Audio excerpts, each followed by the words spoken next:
নমস্কার, এই অধমের নাম মনীষ। তো জার্নিটা স্টার্ট করা যাক হাওড়া থেকে। বেশি অংশ বিষ্ণুপুর যাওয়ার গাড়ি হাওড়া থেকেই থাকে। কি অদ্ভুত সোনালি রোদ এসে পড়েছে লাল বিল্ডিং এর উপরে, যেন আমরা এসেছি বলেই ও হাসছে। পেট পুজো সবার আগে, তাই জন্যই আমরাও তার ব্যতিক্রম নই।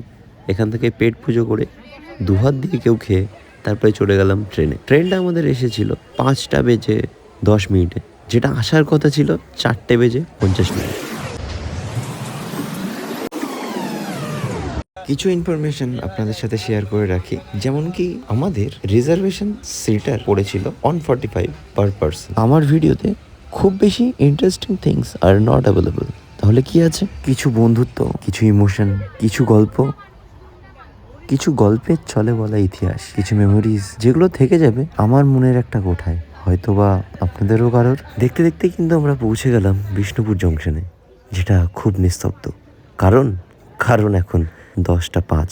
রাতের নিস্তব্ধতা, চারিদিকে অন্ধকার। স্টেশনে ট্রেন থেকে নামা ভর্তি লোক। আমরা যেহেতু মিত্রের বাড়ি যাচ্ছি, তাই জন্য মিত্রই এসেছিল পিক আপ করতে, এবং স্বাগতটাও করলো এই এলাহি ভাবে। আচ্ছা, যাদের বিষ্ণুপুরে বন্ধু নেই তারা তাহলে কি করবে, তাই তো? সহজ ব্যাপার। বিষ্ণুপুর জংশনে নামার পরেই টোটোর বৃহৎ সমাবেশ। সেখান থেকে যে কোনো একটা টোটো ধরে, আমি একটা লজের নাম্বার শেয়ার করে দিচ্ছি স্ক্রিনে, সেখানে ফোন করে আগে থেকে বুকিং করে রাখবে। দেন শুভরাত্রির পরে সকালে উঠেই যদি তোমাদের চোখের সামনে এমন একটা সুন্দর দৃশ্য থাকে যেটা চোখের আরাম দেয়, তাহলে কি আর চাওয়ার থাকে চোখের, বলো তো?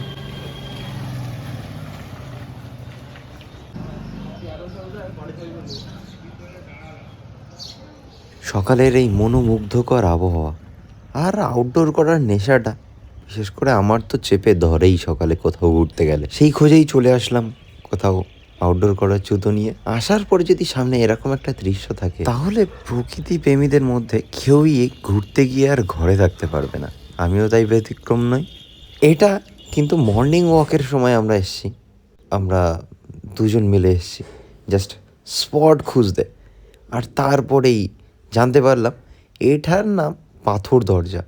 এটা ছোট পাথর দরজা, এবং এর সামনে যে অংশটা আছে, যেটা আপনারা দেখলে আরও বেশি অবাক হবেন, এই হালকা লাল হালকা হলুদ মাটির সামনেই বড় পাথর দরজা। এই দুটোর মাঝখানে যে এরিয়াগুলো এখন দেখা যাচ্ছে, এগুলো আগে ছিল না। আগে যখন রাজার আমল ছিল, তখন মাঝখানের এই সব এরিয়ার মধ্যে একটা ছোট নদী অর্থাৎ খাল টাইপসের ছিল, যেটা এখন এখানে একটা মাঠে পরিণত হয়েছে, এবং পাশে সামান্য কিছু জায়গায় জল জমে আছে, যেটা কিনা দেখতে একদম সোনাগোলা জলের মতো লাগছে।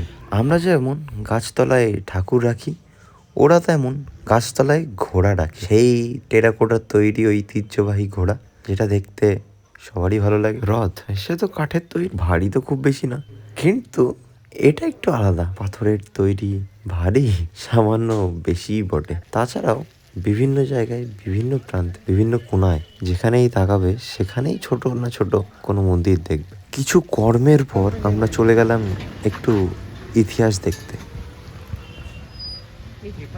সঙ্গে কোদাল নিয়ে, কারণ খোঁড়ার চেষ্টাও তো আমরা করতে পারি, তাই না?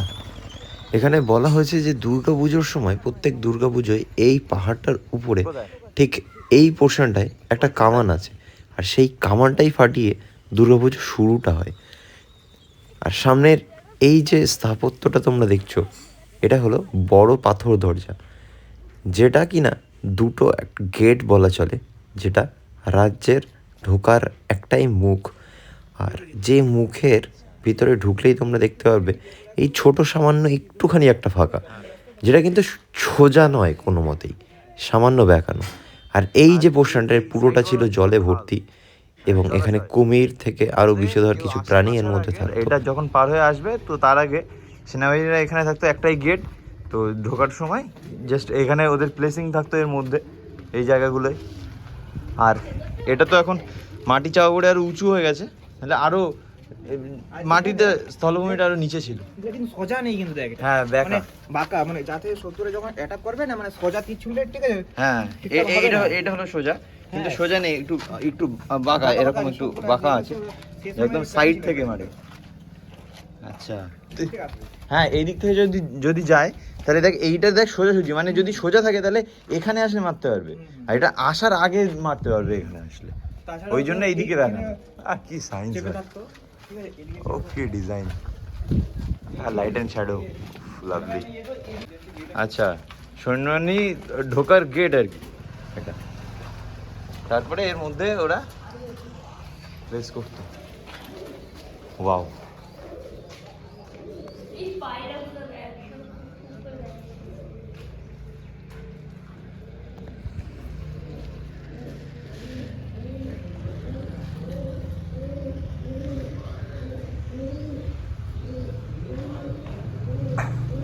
সাউন্ড এফেক্টেই আশা করি একটা ফিল পাওয়া যাচ্ছে, আর মনেও হচ্ছে আশা করি তোমাদের যে এখানে থেকেই যাই কিছুক্ষণ। তোর হচ্ছে মানে হচ্ছে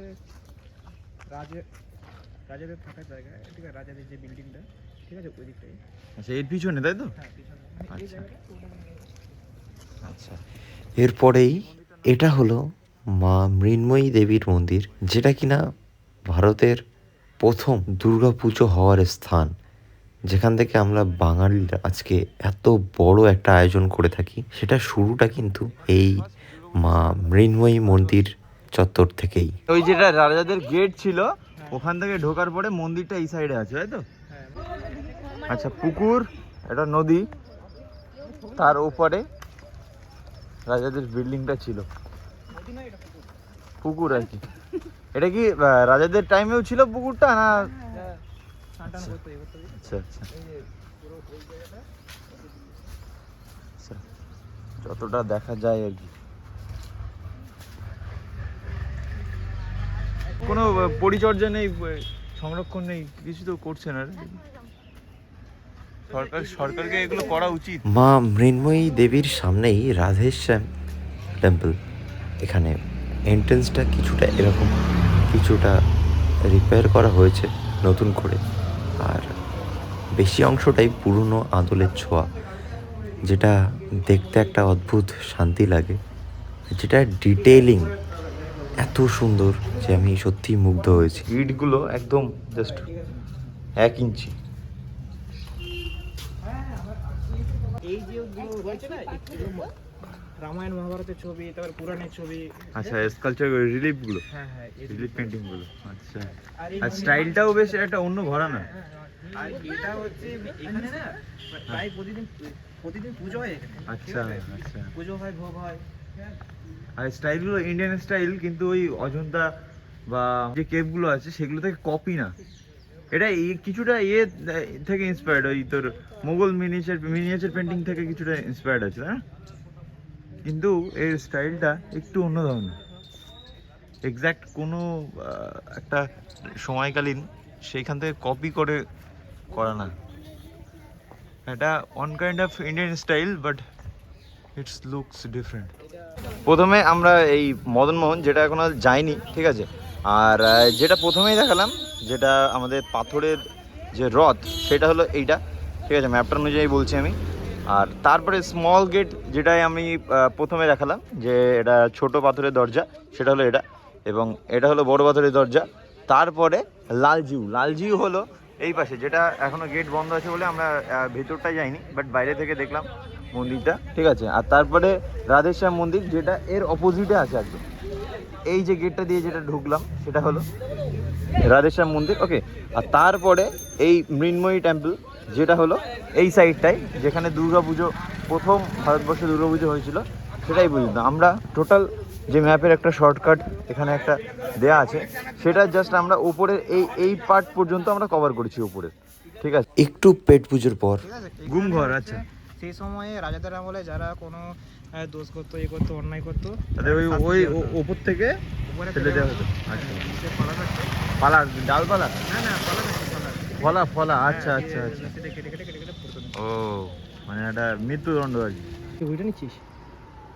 হ্যাঁ, জাস্ট গাছের ক্যারেক্টারটা খুব সুন্দর। কাছে তুই উনিস না, ওই যে আমরা দুজন এদিকে এসেছিলাম। জলটা দেখছিস? ওটা অভিজিতের করে না? অভিজিতের করে।